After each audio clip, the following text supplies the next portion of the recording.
Hello everyone, welcome to Celestine Expressive Healing Arts. I'm Cecilia Ness. Happy you're here with me. This is for the monthly energy update, June 2026. Begin with some of the major transits, astrological transits that are happening in the month. And then I kind of give an overview of the reading of how that links to the planetary transits. And then we do a deep dive into the whole spread. And then I always put clarification cards, and I have some underneath each card here. I use the Osho Zen deck, which I love, and I feel like complements this. So it's mostly just tarot. Mercury is changing signs and entering Cancer right at the beginning of the month, June 1st. And this is going to shift communication for us from this more, I guess, linear way of thinking or communicating, from mental to more emotional, intuitive ways of communicating and expressing ourselves.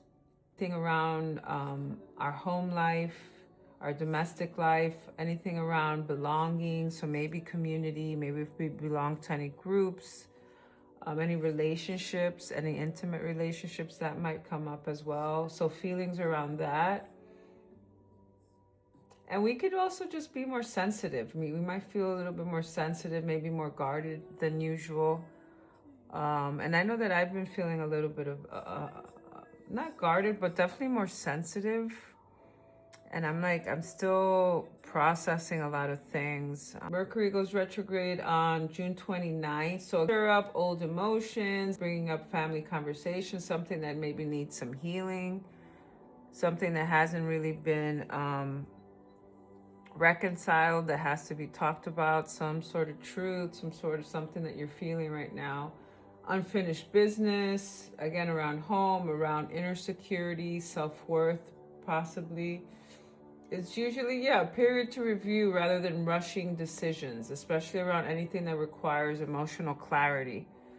Reminding us to just take our time, to be, take our time, to be gentle with ourselves. If old emotions and old stuff comes up, to be gentle and compassionate with ourselves. And that nurturing energy coming in when the summer solstice comes through. And that same day, on June 21st, we have the sun entering Cancer, supporting this Mercury in Cancer energy, turning inward, this very beautiful, nurturing, protective, has this very protective, emotional tone to it. It's often felt as a time to return to what sustains us, right? So it's about sustenance and maybe resting and taking care of ourselves and tending to our home, and maybe feeling more like being home, close to home,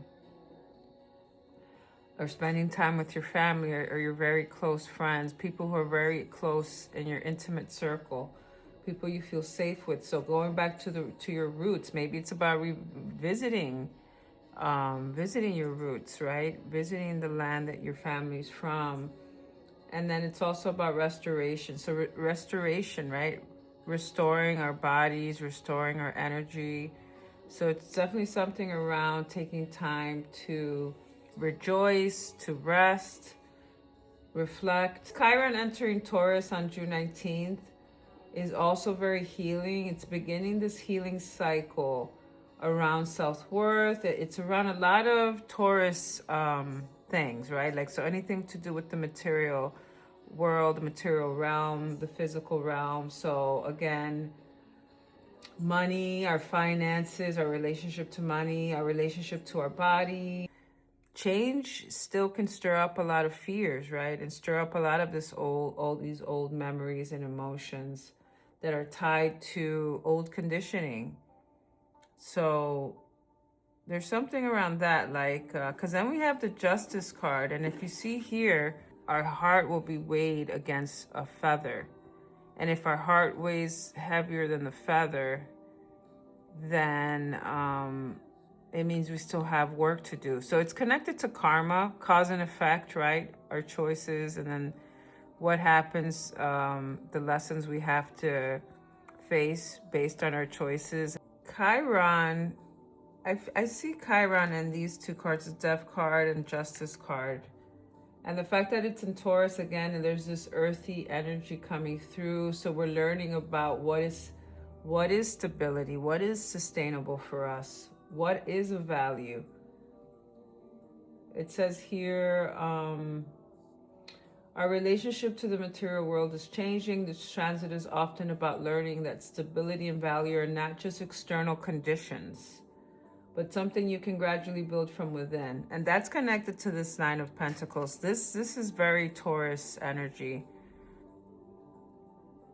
And if you see here, the deer is like on the top of this pile of coins, right? So it's like reaching this culmination, reaching this pinnacle moment of feeling confident and feeling kind of like on top of the world, our world at least, feeling stable, feeling like we're very clear on who we are and the direction we're going to, believing in ourselves more deeply, more fully, celebrating and enjoying the fruits of your labor.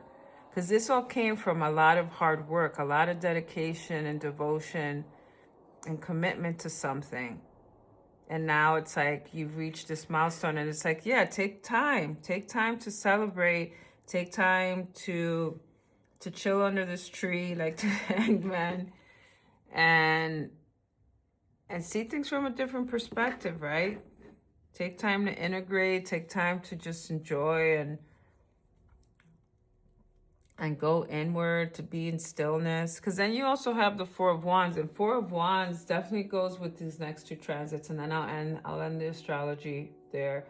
But Venus then enters Leo, and Jupiter's going to enter Leo. That's a big deal, because I think the last time Jupiter was in Leo was like 13 years ago. So it's a big, these transits take a long time to happen. And so Jupiter and Leo, that's going to happen at the end of the month. But we're going to have Leo energy and Venus and Jupiter amplifies Leo's qualities, which is all about amplifying our confidence, creativity, our visibility. Maybe we're going to want to, share more and be out and socializing or sharing whatever we're working on. We're going to be definitely networking more. Also, this energy around generosity, maybe sharing our presence, our ideas, our art, our whatever it is that we do. And then the desire to take up space. Yeah. After maybe after taking this pause to reflect, right? It can also feel like a bigger than life expansion of the heart, self-expression, joy.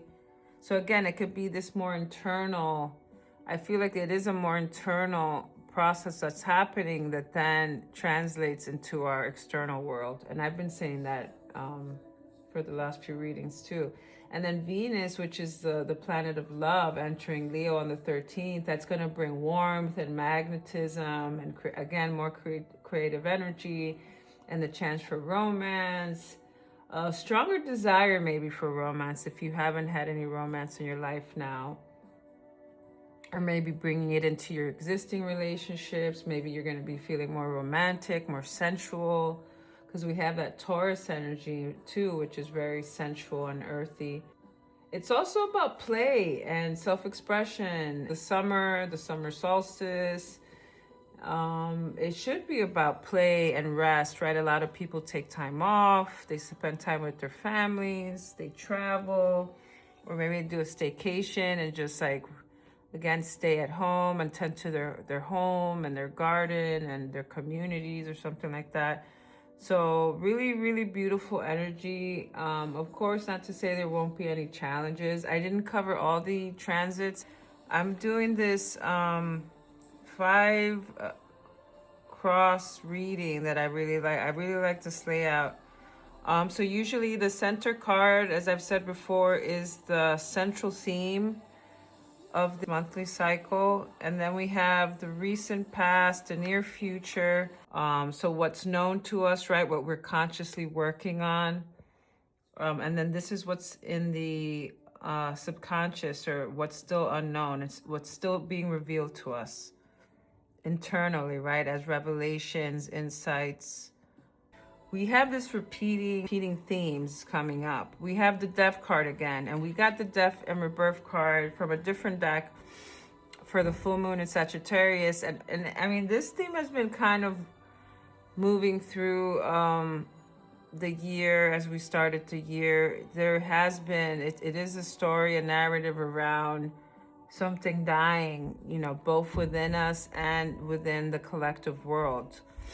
And we see it here. And again, it's a scary card, but it doesn't have to be scary, because even here you see in this chalice, you have the skulls, but from the skulls you have life growing, new life growing. You have this beautiful flower that's blooming from the almost like from this grave of the old that has died off, that is feeding the new. Something new is growing out of it. So it's a positive symbol, and it's been going through, again, it's been a very prominent, persistent theme throughout the last few months as we started 2026. And another thing I wanted to mention is that I think it's worth revisiting the Year of the Fire Horse reading that I did, and that's timeless. And it's gonna obviously it's for the whole year, but because the clarifying cards we got, healing and creativity, came up, these two cards came up for that precise reading. And so I feel like maybe there's something in there to revisit that's connected to this update. Also got the Fool card, which we continuously keep getting. And when I opened up the new year, I had said that if there was an overarching archetype for 2026, that the Fool was definitely one of them. And here we have it again, the Fool. This new beginning, this new journey, this new adventure we're getting on, that I also mentioned in the last reading in the full moon in Sag, which I'll also link below.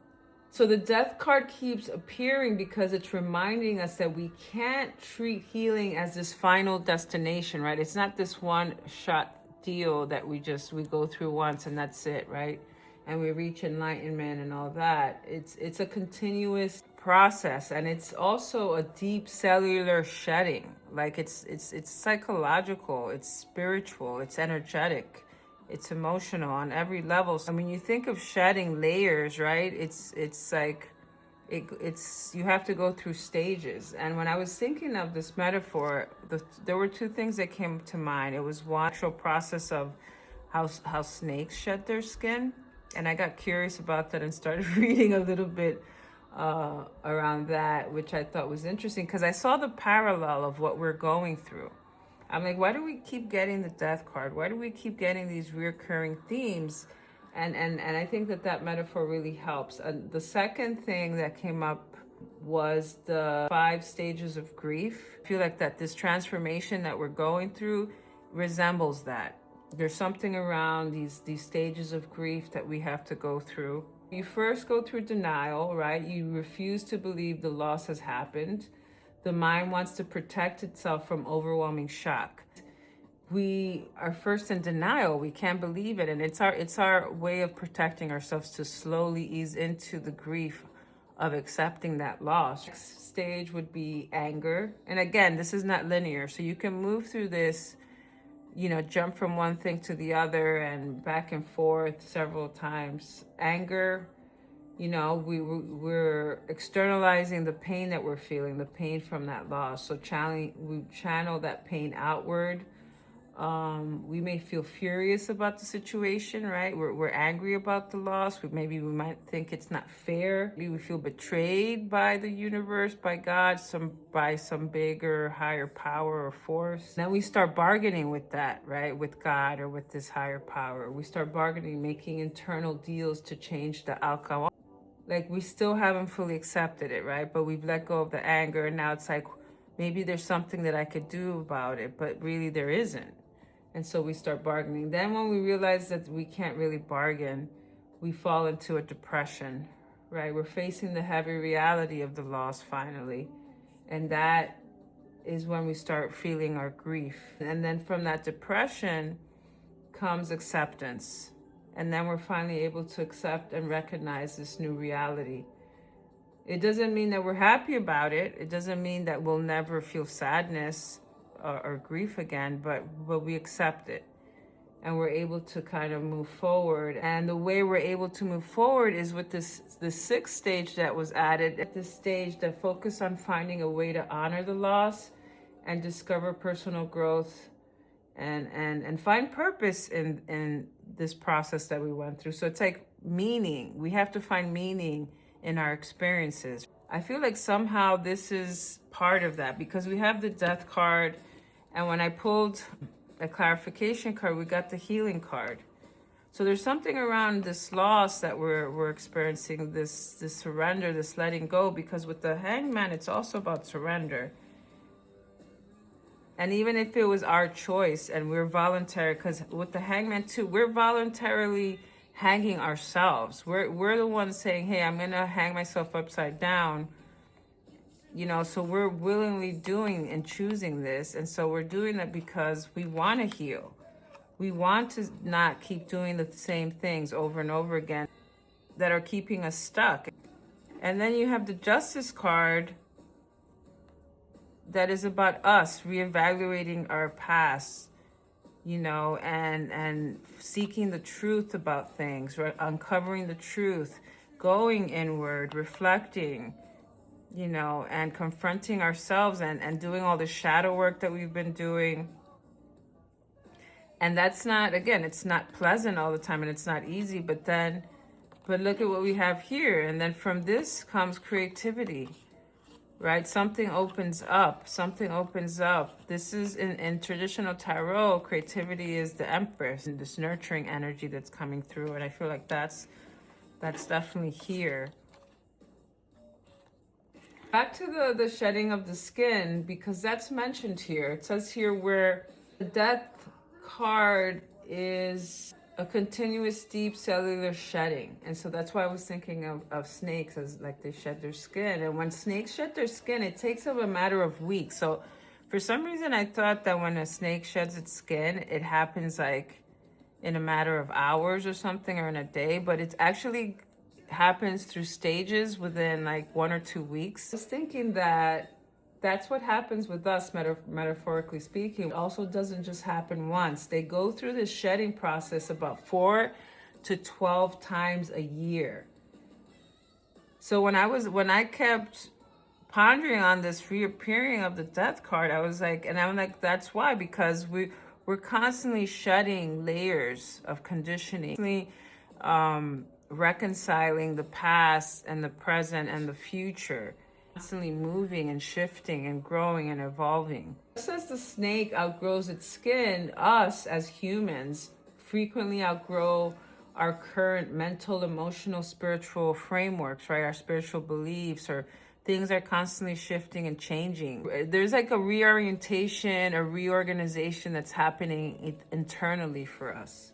But our lives do open up in an energetic way, you know, in an emotional, psychological way, where we maybe felt very stuck in our ways. Like, again, now we're going to feel something's going to be liberated within us. We can go through these stages for any life transition. It doesn't have to be around literal death. It could also be about any other life transition, you know, again, relocating, moving out of a home that you've lived in for a long time, or a community, or, you know, location, geographically. It could be around ending a career and starting a new one. Maybe going out and working for yourself and starting your own business. Even though it's exciting and it's empowering and it's great, it's like there's a grieving process around that, right? And that we have to go through. We mourn these like intangible things.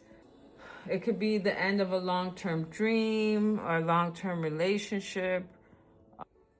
So it doesn't have to be connected to any actual physical bereavement. These feelings can be more hidden, so just be aware of that. You might feel immense guilt for feeling sad about change that you actually want. Let's say maybe retirement, right? Maybe there's guilt around that. Maybe you've worked so hard all your life and now you're finally retiring, and you know, it's scary. Like, what do you do with all that time now? It's a different way of life, a different lifestyle probably that you have to implement. And so It also makes me think of parents. We're in graduation season right now. It's May. And so there's a lot of parents who, what do you call it, empty nesters, whose kids go off to college or graduate and move out on their own. And now parents have to learn how to focus on themselves and not be so focused on their children, right? So it's like, again, this loss of this role or identity that was such a big part of your life. That also, there's grieving around that as well. So think about your own life situation and see how this is, you know, what skin are you shedding? What stage are you in the grieving process? Cards are asking us to stop over analyzing the change with our mind and instead sit with the quiet, heavy, possibly heavy, but beautiful emotional clearing that's happening in our hearts right now, because that's what's happening and happening in stages. This is the present state we're in, right? Lessons, the central theme that all these other cards are kind of revolving around. And we're embarking on a new unknown journey and change. And that's what this is really, really indicating. And then with the Justice card, because again, I feel like this is very, very connected and very linked. This is the recent past. It's us reaping the benefits of our previous actions. There were things that we did to clear our karma, right? To create good karma. And now we're going to be reaping those rewards in this new transition that we're going through. I feel that we passed this test, this judgment, and our hearts are lighter now. And we're able to then move on to this new transition, this new stage of our lives. And just looking at the image, at the artwork, it's a scale that's weighing our heart against a feather.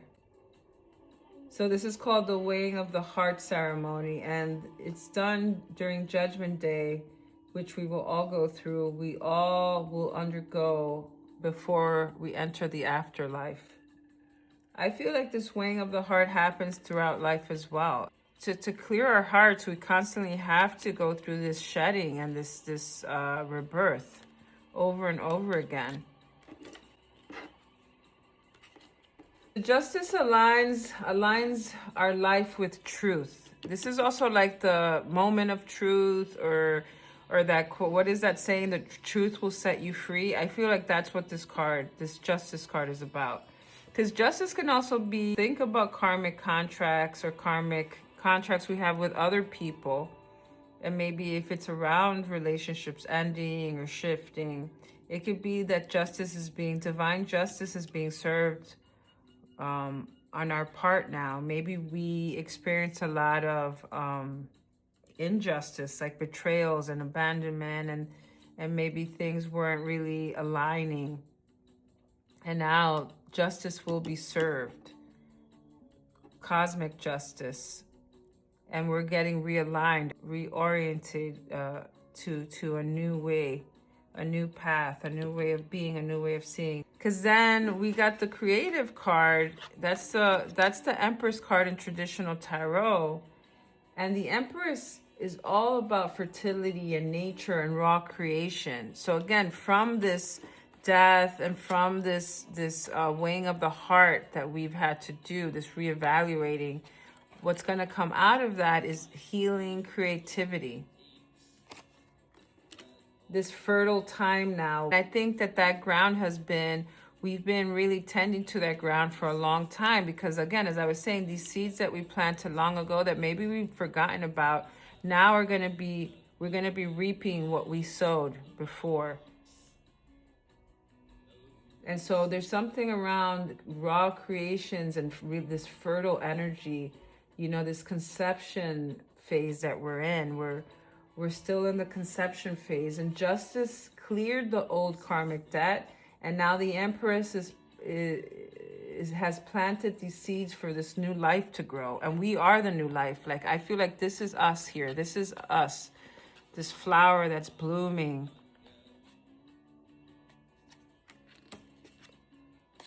And then I feel like this is a continuation of that, this beautiful energy that's like blooming. The healing card in traditional tarot is the King of Cups. So this King of Cups is ensuring that this shedding is handled with deep emotional maturity and gentle self-care. So tend to this process with that same care and love that you would like a child, right? That's sick or that's injured, right? Tend to it with love and kindness and patience and tenderness. And even the creativity card, I feel, connects with that playfulness that was coming through in some of the transits that we discussed in the opening. I think the Venus and the Jupiter going into Leo is definitely really captured in this creativity card.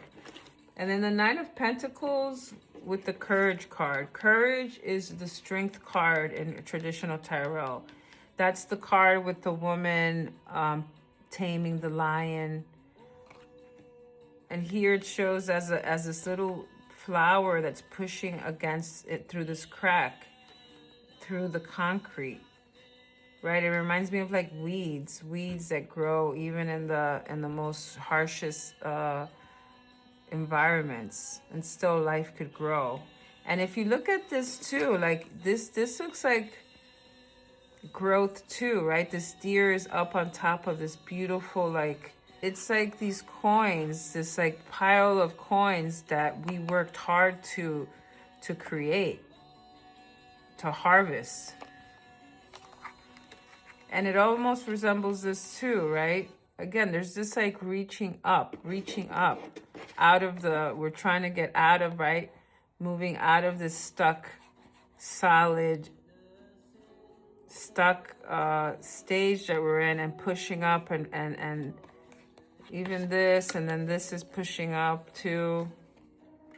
It's interesting. I'm looking to see, and this is moving upwards too. Nine of Pentacles, of learning to be self-sufficient. Not self-sufficient in this like individualistic, isolating way, but in a way where we're taking responsibility for our own lives, right? Taking ownership of our own creations. Also has to do with our material growth. Maybe again, changing our relationship to money. Not worshiping it and making it our central focus or God, right, that we worship, but taking it also seriously, and maybe saying like, hey, you know what, I want to live a more comfortable life. I want to have the things that I need in my life, or create a level of security, or provide for my family, or provide a more comfortable life for my family. So it's like having to really think about our relationship to money in the material world. Like Nine of Pentacles has to do with luxury. I don't really use that word very much. But luxury, if we think about the word, it really doesn't have to do with like, again, accumulating expensive things or objects, or buying into the whole idea of consumerism. It could be, in its purest form, a means of just comfort. How can you comfort yourself right now? Or how can you make your life a little bit more comfortable? Or maybe it's also not just for you. Again, it's maybe for your family. It's like, how can I provide more comfort? More around comfort. So there is something about us gifting ourselves this comfort, elevating our lives beyond our basic necessities. There is also something around maybe peace, maybe trying to cultivate more peace in your life at this moment in time. Maybe it's been very hectic and busy, and it's been productive, and now it's like, I need time to just be, right? To not do anything. Some of you are in that crossroads too, of just like, before moving into the new thing, taking time to just be grateful, to reflect, to celebrate, to rest. Which takes a lot of courage, because now we got the courage card, strength. It represents this quiet endurance, taming your inner fears, trusting your resilience. Your future holds total emotional and material sovereignty, which is what this is representing. But, however, getting to that peaceful Nine of Pentacles garden, it's going to require courage to let the current death healing process run its course without rushing it, right? To get here, we first have to go through this. To get to this, I feel like it almost is like this, look. Right? Like, I feel like this is the order of this horizontal line where we're going through this deep death and transformation and rebirth. We are clearing all our karmic debt, and through that we're healing, which is requiring a lot of courage from us, right? All of this requires courage. And then that is gonna open this portal of creativity and to abundance and to material expansion of some sort, or material gain or growth. And this death is internal and external. That's why it's in the center, right? It starts internally, but it's created by this external friction or tension or loss, as we were saying, this you know, catalyst, this external catalyst, and then triggers this transformation, and then we move inward and then bring it outward, and it's this continuous in and out movement. So Four of Wands, this is a beautiful card. Four of Wands is about and this is the known. This is what's conscious to us, what's known to us in regards to the situation that we're going through, this process that we're going through. So interesting thing is that the Hangman shows up twice. This new vision card in traditional tarot is the Hangman, and that's what this card, we have it both in the known and the unknown, which I find fascinating. And again, it's like it's emphasizing the energy of this card, of this archetype.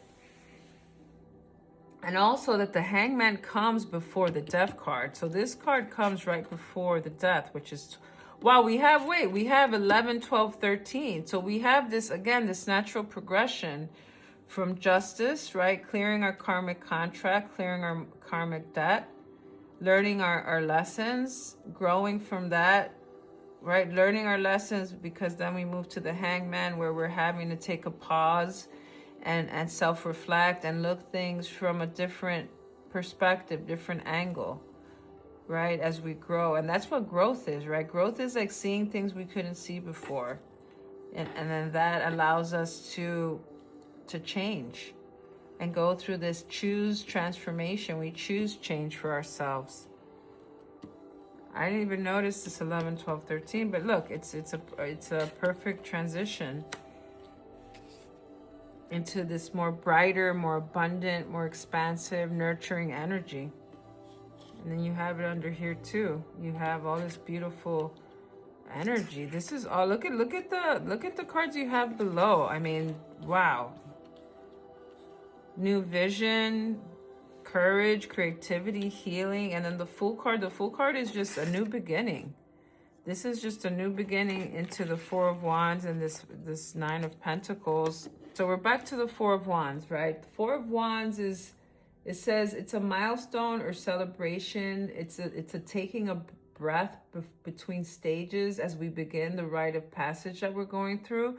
So again, this Four of Wands connects beautifully with the Hangman, right? We're taking a pause, because that's what the Hangman is. We're taking a breath between these stages of growth that we're going through. This pause, we have the chance to see things from a new perspective, and to do so, we have to let go of an old way of being, surrendering, because then again, this is surrender. We have to surrender something in order to gain something. Surrendering the known, which is this, right? This is the known, and we're surrendering it. And even in our unconscious, we know that we need to surrender something. We know we need to trust this process. Even in our conscious mind, like our higher power, our higher self is trying to guide us towards this. This is us seeking the truth. This is us wanting to awaken. But we also have to surrender something and sacrifice. It's voluntary sacrifice, pretty much. And what comes to mind, I love Rumi's writing. This is the quote. It says, "Try not to resist the changes that come your way. Instead, let life live through you, and do not worry that your life is turning upside down. How do you not know that the side you are used to is better than the one to come, right? So it's like, yes, things are changing and you don't know what to expect, but who's to say that what's coming isn't better than what you've just lived through, right?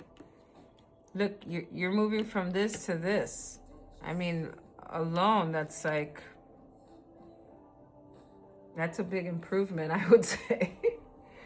And so let's end with the Hangman and the Fool. So this is the unknown, unconscious aspects. And so we have the Hangman, again, in the unknown. And even our subconscious knows that change is inevitable.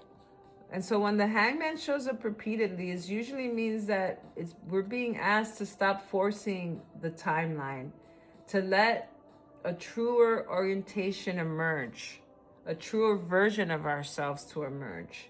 We are still in a liminal phase, right? This in between the old structure, our old self, and the new one. The lesson is about relinquishing, right? Letting go of control, right? Surrender, that's what this is. Letting go of control and just waiting, trusting in the timing of things.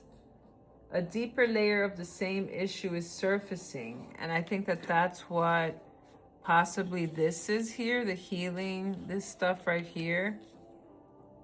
And even with the Hangman and this new vision, right? I think that there's a deeper layer that's trying to reveal itself and that's surfacing so that the outer situation can shift while this inner realignment is still like catching up. And I've been talking about that. The last two readings has been that. It's been about us wanting to change, and we are slowly changing, but we're still getting used to, we're still kind of landing and getting used to it and feeling safe within this new way of being in our own bodies, in our own lives, in our relationships. So it's going to take time, right? It's going to take time. It's going to take a moment of adjusting. We're moving through this grieving stage, this transitional stages that again is not linear, and we're giving these little pit stops, these little moments to reflect, to grow, to integrate, to then move to the next stage.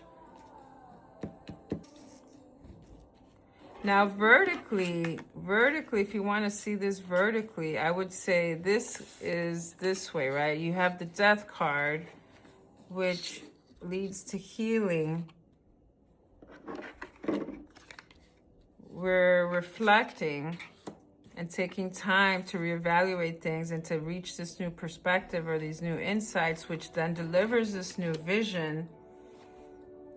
And I feel like the celebration happens in the midst of all this, like with the healing and the reflecting. We take time to take in our hard work, all the hard work we've done, this milestone, this threshold that we've crossed. And then it lands us on this new path, the Fool, this new vision. All right, folks, that's it. Maybe let me pull some extra cards and see what we get. All right, I got the Wild Unknown Archetypes deck. I love this deck. I don't know that have I used it yeah, I've used it in the last few readings. Let's see. I don't know how many I want to pull. I just want like 2 or 3 cards. Let's see. 1, 2,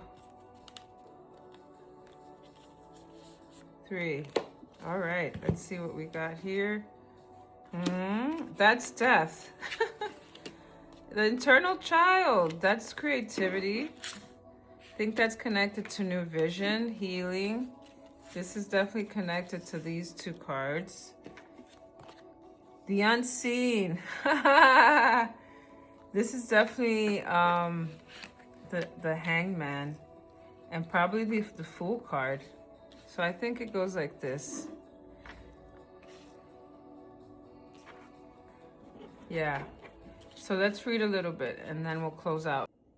All right, this is This card actually is the death card in this deck. This is crazy. So much death. I know. But look, I like the way this opens up.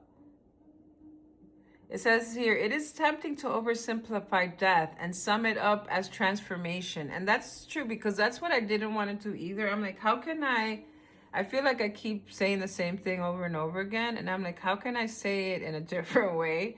And this I feel like is giving us that extra layer of information. It says here, the true archetypical resonance of Thanatos cannot be easily assimilated or contained. Death is ongoing, omnipresent, and an eternal response to the gift of birth. Witnessing the ending of another being, creature, phase, or stage has deep consequences for the psyche.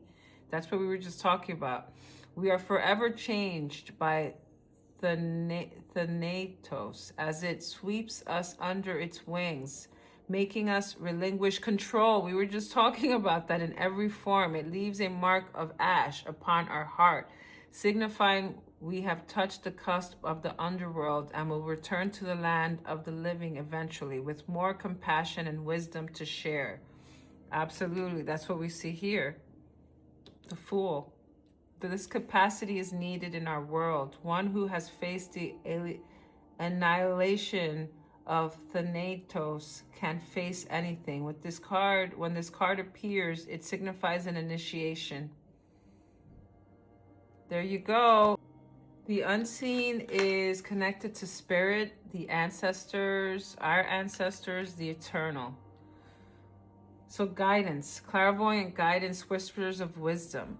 And I feel like that's connected to this Justice card, the Healing card, possibly this Hangman, these Hangman cards.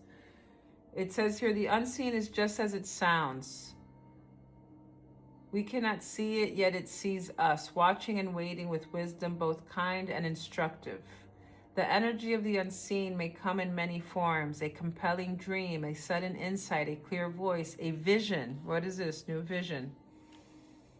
Or a message from a loved one who has passed to the other side. It is natural to fear these communications as they challenge our perception. What is that? The Hangman, right? It's challenging our perception of what is real. When this card appears, your guides are near. The eternal is present. The doorway between worlds is ajar. Listen, the sounds may seem as though they come from a distant land, but they call from your innermost chambers, right? So we have to move within. Connect with our inner, our inner wisdom, our inner consciousness. And now or even our internal child, because this is connected, it says, to the eternal, and this is the eternal child. Wow, okay. Is the inner child, the child of joy, is connected to a timeless, ageless, infinite aspect of life and of ourselves. It is radiant and fearless and seeks joy above all else and at any cost. I feel like this connects to the Four of Wands, to creativity, and all these cards here. And maybe even the Fool card, Because the child has that innocence, maybe more naivety, but innocence, The eternal child wants to nix all rules and responsibilities and go beyond what others say is possible.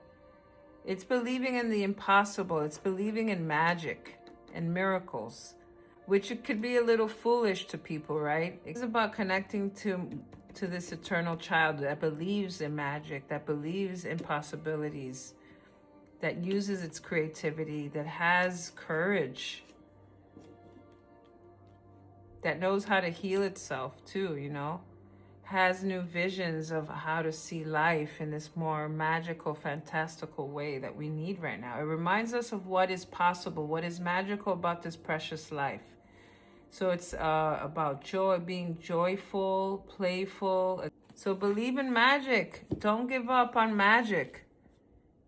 Just because we've gone through this right here, right, and we're still kind of going through this process, doesn't mean that that good things can happen, that things are going to work out this time, that, all this creativity and abundance is available to us. But we have to believe. We have to believe in that. And we also have to let go of this. and trust in the unseen, and trust in the process, trust in this unknown process, and this new vision that's trying to emerge right now. All right. Thank you.